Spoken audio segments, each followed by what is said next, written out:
Como está descrito no vídeo, eu vou falar sobre, obviamente, depressão e quais são os sintomas. Eu vou listar apenas 5, porque a pauta é bem grande, na verdade, abrange muitos sintomas, muitas coisas, são muito variados, varia muito de pessoa para pessoa. É exatamente por isso que não deve ser comparado uma pessoa com a outra, não deve ser mensurado. Quem tem a depressão mais forte, quem não tem, que uma é mais forte do que a outra, porque cada um tem sua dor, e a dor tem que ser legitimizada, é real, é verdade para aquela pessoa. Então, nada de comparação, é uma coisa que a gente odeia, comparação. Tô falando a gente, pensando que a gente é uma tribo, distinta, tribo, mas a gente é normal, gente, é normal. Ter depressão é normal, mas como um diabético, como que tem pressão alta, como que tem câncer, infelizmente é tão mortal quanto. Então a depressão é uma doença como qualquer outra.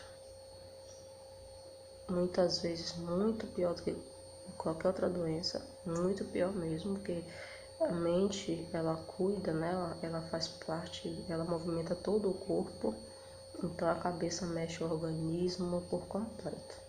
Então às vezes é muito mais doloroso do que não ter um membro ou ter outro tipo de doença. Então vamos lá. Os sintomas, o primeiro é tristeza, é óbvio, né? É um dos sintomas mais... Aqui está falando de um sintoma mais duradouro, uma tristeza mais duradoura, uma tristeza que não parece ter fim, que é muito profunda, muito dolorosa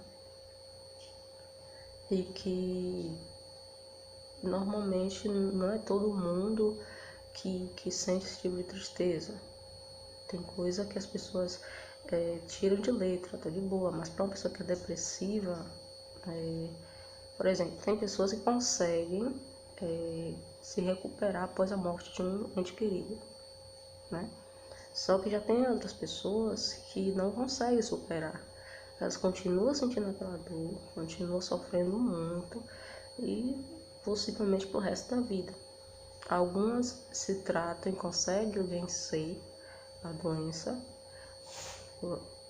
por questão que cada corpo é diferente do outro, conseguem vencer a doença e outros não. Então a depressão é muito... é incógnita, não dá pra você dizer depressão é só isso, não. Cada pessoa é diferente. O segundo ponto é sem prazer. Aquele prazer que a gente tinha de conversar com os amigos, aquele prazer que a gente tinha de sair, aquele prazer que a gente tinha de se arrumar, às vezes aquele prazer momentâneo de olhar no espelho e se achar bonita, se achar bem, se sentir bem, sentir aquele prazer de estar vivo, aquele prazer de existir, orgulho de quem você é, orgulho do que você tem, satisfação com o que você tem, satisfeito com sua situação atual, com seu ser atual. E o terceiro é sem ânimo ou vontade de fazer coisas. Isso é muito complicado porque muitas pessoas ainda tiveram e ainda têm hoje que lutar muito para entender uma pessoa que tem depressão nesse aspecto. Por quê? A pessoa, a partir do momento que ela perde a vontade, ela não perde só a vontade de fazer coisas, como sair, se divertir, tá? Ela perde vontade de tudo. Isso inclui os extremos, como de levantar da cama,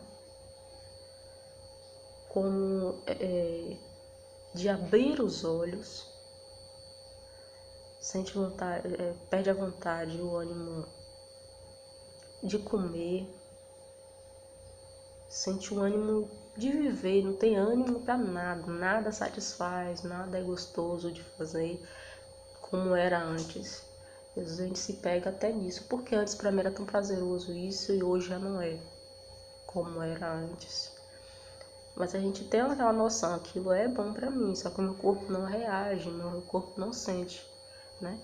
Isso inclui até relações íntimas, né? Relações íntimas, que se a pessoa não estiver bem, principalmente as mulheres, se não estiver bem psicologicamente no momento, no dia, até isso. A mulher não consegue sentir prazer na relação, não consegue sentir prazer em estar naquele momento. É complicado. E infelizmente, alguns cônjuges, é natural isso, claro, tem dificuldade em lidar com isso.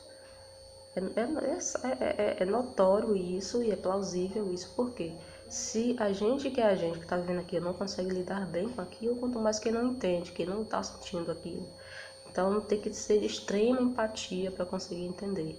E vai ter momentos que a pessoa vai se estafar, vai se chatear, chega ao ponto de dizer, você tem depressão, você não é aleijada. Eu já ouvi isso.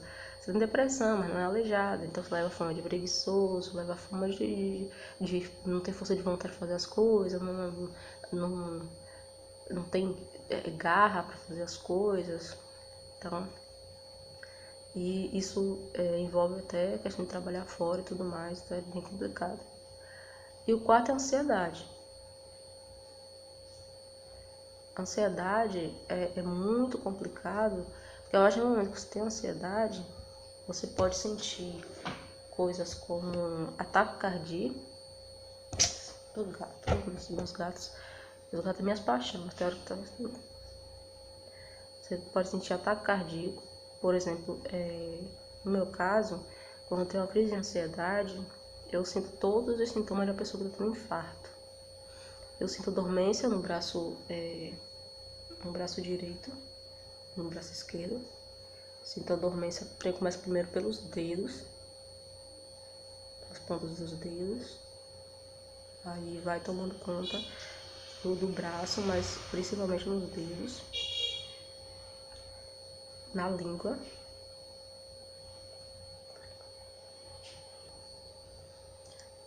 Dormência na língua, a ponto de parecer que a língua está inchada e você não consegue nem falar direito. Outra coisa é a própria palpitação, né, do coração acelerado. E as primeiras vezes que eu senti, eu me assustei bastante.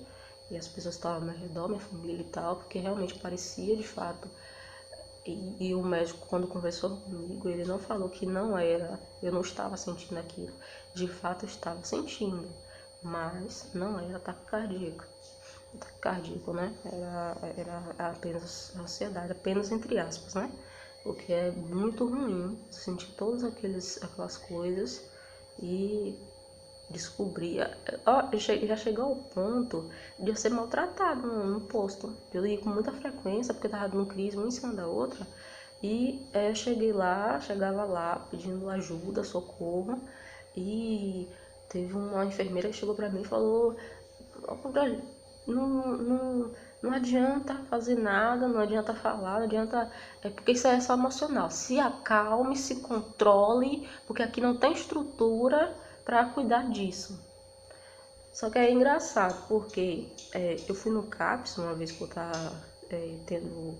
Na verdade, eu estava indo para o CAPS, eu acabei passando mal, que é o CAPS justamente que cuida da parte psicológica. Lá tem psiquiatras, psicoterapeutas, psicólogos e tudo mais. Então, e eles têm uma farmácia lá, então a estrutura toda, né? Tem até oficinas de artesanato para as pessoas que quiserem. Tem reuniões lá de acolhimento, de tudo mais. Então é uma estrutura que você pensa assim, se eu não posso passar mal no posto, então quando eu passar mal no CAPS, eu vou ter a estrutura para atendimento, né? Então eu passei mal lá nesse dia, e realmente não sei nem o que dizer, que não dava para a pessoa fazer muita coisa. Não sei exatamente. Mas acredito eu que, sei lá, deveria ter uma estrutura para quando acontecesse coisas do tipo, né? Tivesse como acalmar a pessoa, tivesse alguma medicação que acalmasse a pessoa, que deixasse a pessoa mais estável. E lá tem até enfermaria e tudo. Eu cheguei para a enfermaria, a enfermeira sentada ficou, vendo o celular e botou só na maca lá, o tempo de eu me acalmar. Fora isso, não aconteceu nada. é meio complicado. Você se sente meio deslocado, você fica sem saber o que fazer. O que eu faço? Para onde eu corro? Para quem eu solicito ajuda? É complicado. E o 5 é pensamentos negativos. Pensamento negativo é vou falar, pense positivo, tá? Pense positivo. Mas a verdade é que quando você tem depressão, você vai ter pensamentos negativos constantemente. Tudo que você, aqueles planos que você fazia, planos que você faz e começa você a pensar que não vai dar certo, começa a pensar no prós e contras, mais contra do que prós e tudo mais. Então foi muito complicado. Então tudo na vida se torna mais trabalhoso, mais pesado de lidar, entendeu? Então você se sente incapaz de fazer as coisas que normalmente você faria ou realizar planos, né? No meu caso, eu acabei, ainda tenho esse problema. Então, é meio que natural do ser humano se cobrar muito, se policiar muito, querer fazer o que é certo, fazer mais, entendeu? Por exemplo, ajudar na renda em casa e tudo mais, mas não consegue, né? Os pensamentos negativos acabam limitando muito você. Você sempre acha que não vai conseguir, então nem sequer tenta, né? Então, é meio complicado, mas é a realidade. Pensamentos negativos. Cheguei a fazer um curso, mas nesse curso eu aprendi que quando você abre uma barbearia, abre um negócio, logo você não vai receber logo clientes. No mínimo, leva pelo menos uns 6 meses para você conseguir uma pessoa, um cliente, e tinha que ter paciência. Mas como a gente tem uns pensamentos muito negativos, aquilo acaba limitando, que você percebe que não chegou ninguém ainda, não apareceu ninguém, passa dias e dias não aparece ninguém, então não vai dar certo, você desiste, desanima. Então meio que cortar suas pernas. Essa doença corta suas pernas, corta seus braços, e você fica, é como se tivesse só o tronco malmente, né? Muito complicado.